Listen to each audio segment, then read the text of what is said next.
Opo. Hindi sir, kasi malapit na ang katapusan ng mundo. Kung buhay ng iba ang ating imamarites, madaming masasaktan. Pero kung salita ng Diyos ang ating imamarites, madaming maliligtas. Nandito tayo ngayon mga kapatid sa Pure Gold Baler. So dito tayo mag-umpisa. Good morning. Isa po akong vlogger. Ngayon po, may dala kasi akong gulong. Mayroon lang akong itatanong sa inyo. Kung masasagot nyo ng tama, ibibigay ko na. So okay lang po sa inyo? Sino gusto mauna? Okay. Kasi mga sir, magsishare lang ako ng salita ng Diyos. Ngayon, kung masagot nyo to, nandito siya. Sa inyo na yan. Iwan ko na. Ito yung gulong natin. So kuya, mauna ka na. Anong ibig sabihin na ito? Juan. Juan po, Juan. Juan? 3:16. Juan 3:16, kuya.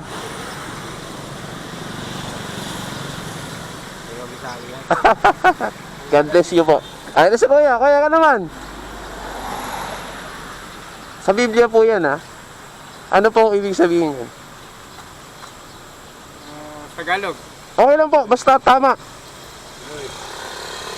Versikulo po John 3:16. Opo. Basta tama sir, yung tama, yung eksakto. Hindi kasi ako nagbabasa ng Biblia. Yun lang. 1 John 3:16. Tagalog, English. Basta tama po. Sirit po sir, di ko alam. Sirit. Amaya na lang sir. 1 3:16. Hihiyon ito ay. Po. 1, 3, 16. Oo, ano nakikita ko ito. Kasi actually, yan po yung pinapasagot ko kasi gusto ko po talagang mag-share ng salita ng Diyos. Ngayon po, kung nasagot niyo siya ng tama, hindi, kaya tinali ko na yung gulong ay. Hihiyon ay. Opo. Hindi sir, kasi malapit na ang katapusan ng mundo. Totoo lang, pero yun nga po, kaya ko sinishare kasi para alam natin. Babasa ako ng Biblia dahil Mary. Sirit. Kuya. 1 3:16. si Kamahalan, alam niya yan. Nagbabasa ng nagbabasa yan. Nakasipinata. Oo. Si Fred. Ito si halika. Yan boss, pangalan niya. Kuya. Wala vlog siya, vlogger. Pag nasagot mo to, sa'yo na to. Talaga naman. Pag religious na, Kuya, tama yung tama. ano yan? 1:3:16.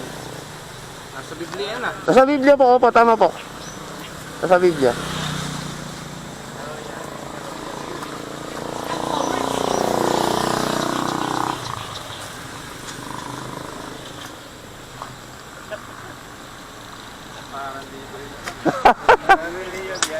Sisirit ko na po. Ang nakalagay po doon is, ganun na lamang ang pagmamahal ng Diyos sa sanlibutan. Kaya binigay niya yung kunyang bugtong na anak na si Jesus upang sino man ang maniwala at sumampalataya sa Kanya ay magkakaroon ng buhay na walang hanggan.